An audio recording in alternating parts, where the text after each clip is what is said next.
नमस्कार मित्रो, माझ्या कायदेभान या लीगल चॅनलवर तुमचं स्वागत आहे.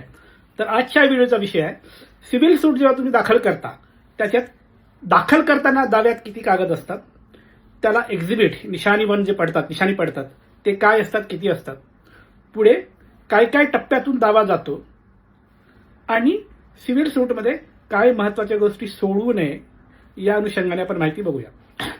मुळात कुठलाही सिव्हिल सूट दिवाणी दावा दाखल करताना, जे तुम्ही दावा दाखल करताना कोर्टात, तेव्हा सुरुवातीला 7 एक्झिबिट असतात. नॉर्मली 7 एक्झिबिटला मराठीत निशाणी म्हणतात, म्हणजे 7 कागद असतात. थोडक्यात पहिला जो कागद असतो ज्याला एक्झिबिट 1 म्हणतात किंवा निशाणी 1 म्हणतात, तो असतो तुमचं प्लेंट म्हणजे अर्ज किंवा मुख्य दाव्याची कॉपी.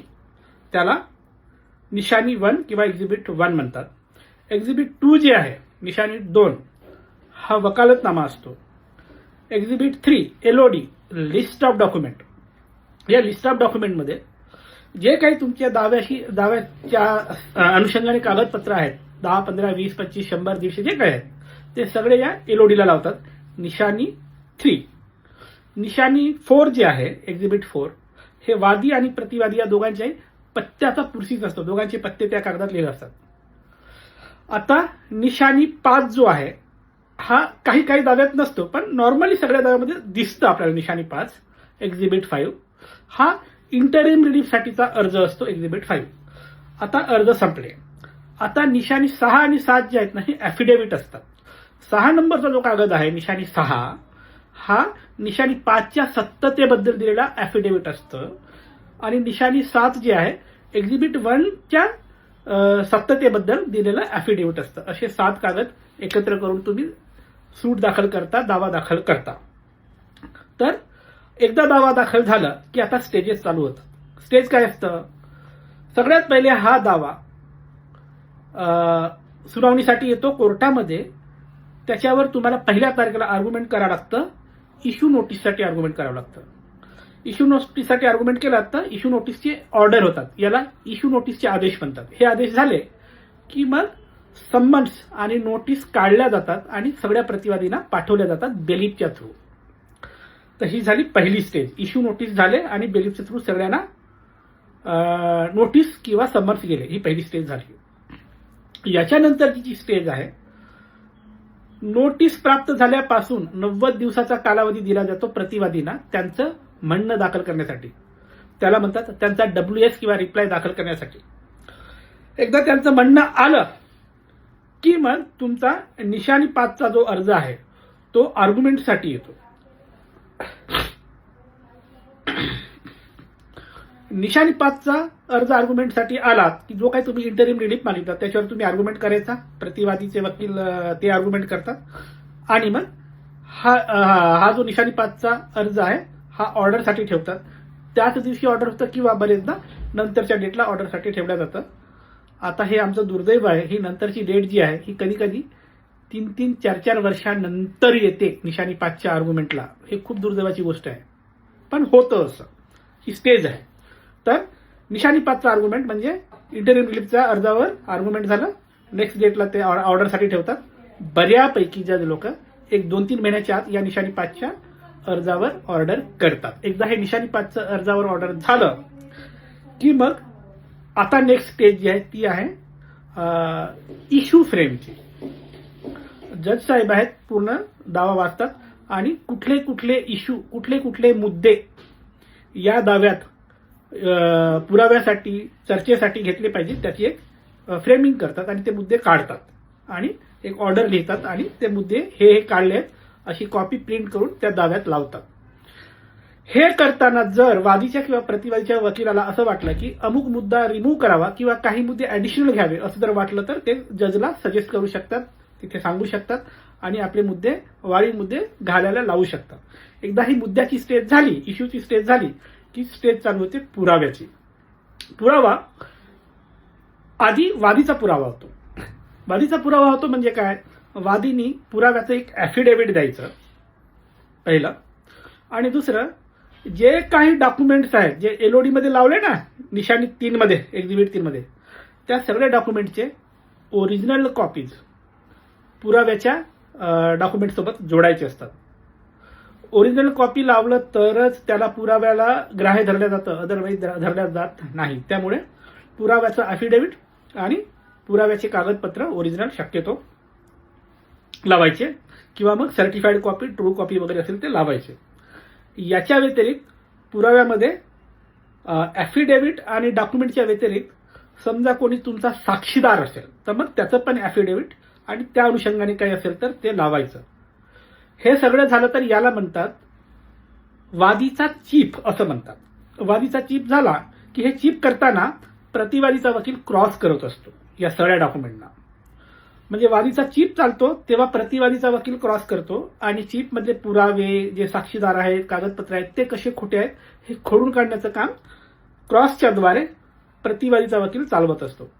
एकदा वादीचे सगळे पुरावे, सगळे साक्षीदार, सगळे कागदपत्र, सगळे इलेक्ट्रॉनिक एव्हिडन्स सगळं दाखल करून त्याच्यावर प्रतिवादीचं वेळोवेळी चीफ होऊन सगळं संपलं की मग वादीने एक पुरसीस द्यायचा असतो की माझे पुरावे संपले आहेत, सबब मी माझ्या पुराव्याची स्टेज बंद करतोय, असं पुरसीस द्यायचं वादीने.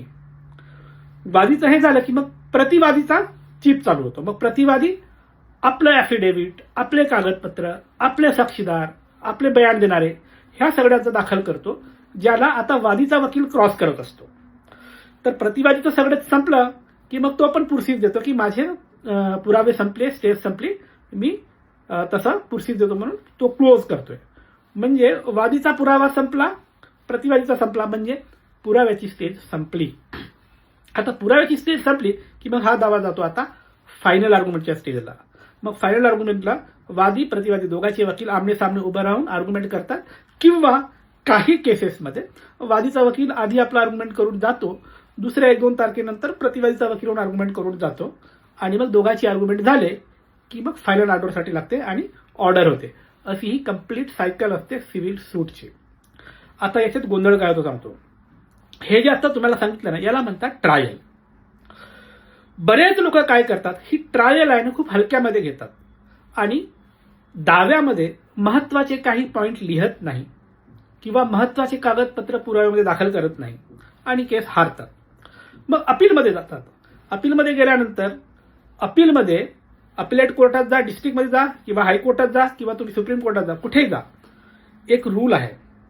ज्या ट्रायलमध्ये तुम्ही दाव्यात जे काही सांगितलं ना ते सांगताना दाव्यात एखादा विषय सुटला असेल ट्रायलमध्ये तर अपीलमध्ये तो विषय घेता येत नाही, हे महत्वाचं. किंवा ट्रायलमध्ये तुम्ही एखादा कागदपत्र पुरावा म्हणून जोडायचा होता, तो महत्वाचा होता पण नाही जोडला तर अपीलमध्ये तो कागद जोडता येत नाही, असा रूल आहे. खूप लोक केस हारण्याचं कारण हेच आहे, ट्रायलमध्ये अनुभव नसलेले वकील घेतात, मग दाव्यात एखादा मुद्दा सुटतो, कागदपत्रात एखादा कागद पुराव्यात जोडायचा राहून जातो आणि केस हारतात. केसमध्ये मेरिट असून हारतात. मग ते मोठात मोठा वकील करतात हायकोर्टात जाऊन, मोठ्यात मोठा वकील करून सुद्धा मग तिथे हारतात केसमध्ये मेरिट असून. का हारतात? कारण हायकोर्टामध्ये, सुप्रीम कोर्टामध्ये तुम्ही कितीही मोठा वकील केलात पण ट्रायल कोर्टातल्या वकिलांनी जर एखादा मुद्दा गाळला असेल जो महत्वाचा होता किंवा एखादा कागद जोडला नसेल जे महत्वाचा होता किंवा एखादा विषय घेतला नसेल जो महत्वाचा होता तर तो विषय तुम्ही हायकोर्टात जरी लिहिलात, जरी तो कागद जोडलात तरी तो दाव्याच्या निकालाच्या कामी ग्राह्य धरला जात नाही. म्हणून तुमच्या केसमध्ये मेरिट असताना सुद्धा तुम्ही हारता. म्हणजे एखादी केस चालवताना सगळ्यात महत्वाचं काय आहे, ट्रायल कोर्टामध्ये सगळे विषय व्यवस्थित मांडले गेले पाहिजे, सगळे पुरावे आले पाहिजे. इथे काही घोळ झाला तर तो घोळ वर निस्तरता येत नाही, अलाउडच नाही आहे. म्हणून काळजी घ्या, ट्रायलमध्ये सगळे विषय व्यवस्थित आलेच पाहिजे याची काळजी घ्या. सगळे पुरावे पुराव्याच्या स्टेजला दाखल झालेच पाहिजे याची काळजी घ्या. एवढं झाल्यावर समजा निकालात काही घोळ झाला असेल तर अपीलमध्ये तुमच्या बाजूने केस फिरवता येते. पण खालच्या ट्रायलमध्ये जर तुम्ही कागद दाखल करणे राहून गेलं किंवा एखादा विषय तुमच्या दाव्यात मांडणं राहून गेलं, असं काही झालं असेल तर अपीलमध्ये तुम्ही केस जिंकू शकत नाही, मग वकील कितीही मोठा असो. तर मित्रो, ही होती माहिती सिव्हिल सूट कसं चालतं आणि त्याची एकूण प्रक्रिया काय आहे याबद्दल. आता 2 सूचना. थेट फोन करायचा नाही, दिलेल्या नंबरवर व्हॉट्सअप करा. आणि दुसरं, वैयक्तिक सल्ला मोफत नाही, त्यासाठी फीज लागू आहे. बाय.